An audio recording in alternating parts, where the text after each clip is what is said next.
What if I told you that Netflix just threw the biggest shade in streaming history? While Meghan and Harry are sitting in their Montecito mansion wondering where it all went wrong, Netflix went ahead and did something absolutely savage. They just signed a deal with, wait for it, King Charles himself. And the twist? They got Idris Elba to help them do it. Stick around because this story has more plot twists than a royal soap opera, and by the end, you'll understand why this might be the smartest move Netflix has ever made. Let's rewind for a second. Remember when everyone thought Harry and Meghan's Netflix deal was going to be the streaming equivalent of striking oil? We're talking about a reported $100 million partnership that was supposed to give us exclusive royal content, behind-the-scenes access, and stories only they could tell. But here's what we actually got: a handful of documentaries that split audiences down the middle, a podcast called Archetypes that, let's just say, didn't exactly set the world on fire, and an animated series called Pearl that got cancelled before most people even knew it existed.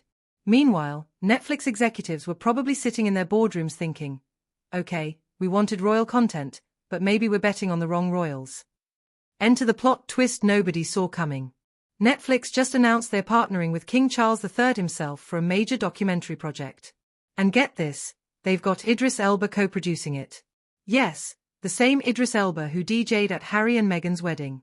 Talk about awkward family dinner conversations, right? But here's why this move is absolutely genius, and why it's probably making Meghan rethink some life choices right about now. This isn't just any documentary. Netflix is creating a film to commemorate 50 years of the King's Trust, a charity that Charles started way back in 1976 with his naval pension. We're talking about an organization that has genuinely helped over 1 million young people across the globe. Think about that for a second. While some people are selling lifestyle brands and talking about their personal struggles, Charles has been quietly running a charity that's actually changed lives for nearly 5 decades. That's the kind of story that wins awards, gets critical acclaim, and, most importantly for Netflix, attracts viewers who want substance with their royal content. Now, let's talk about what makes this documentary different from other royal content we've seen lately. First off, they've got Ashley Francis Roy directing. This is a BAFTA-winning filmmaker we're talking about. The production team includes actual former royal aides and young people who've been helped by the trust. These aren't just talking heads, these are people with real stories and real credibility. Compare that to some recent royal content that felt more like extended therapy sessions than documentaries. This project promises behind-the-scenes access without the melodrama, compelling human stories without the family drama, and most importantly, actual impact to showcase. From Netflix's perspective, this is a masterclass in strategic pivoting. They wanted royal content that would grab global attention and critical respect.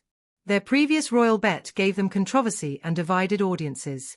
This new approach gives them actual access to the working monarchy, Idris Elba's star power and credibility, a feel-good story with real-world impact, content that appeals to multiple demographics, and let's be honest, probable awards consideration. It's the kind of content that makes Netflix look prestigious while also being commercially viable. Here's where things get really interesting. Idris Elba, who was literally at Harry and Meghan's wedding, has essentially chosen to work with the institution they've been criticizing.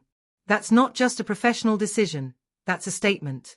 It suggests that maybe, just maybe, the real opportunities in royal storytelling still lie with the actual monarchy, not with those who've stepped away from it. For King Charles, this is brilliant PR. He gets to showcase 5 decades of charitable work through a prestigious platform, with one of Britain's most beloved actors helping to tell the story. It humanizes him as a king while highlighting his lifetime of service. For Idris Elba, it's a smart career move that aligns him with meaningful content while maintaining his relationship with both sides of the royal divide. For Netflix, it's a chance to reset their royal content strategy with something that's virtually criticism-proof. Who's going to complain about highlighting charity work that helps young people?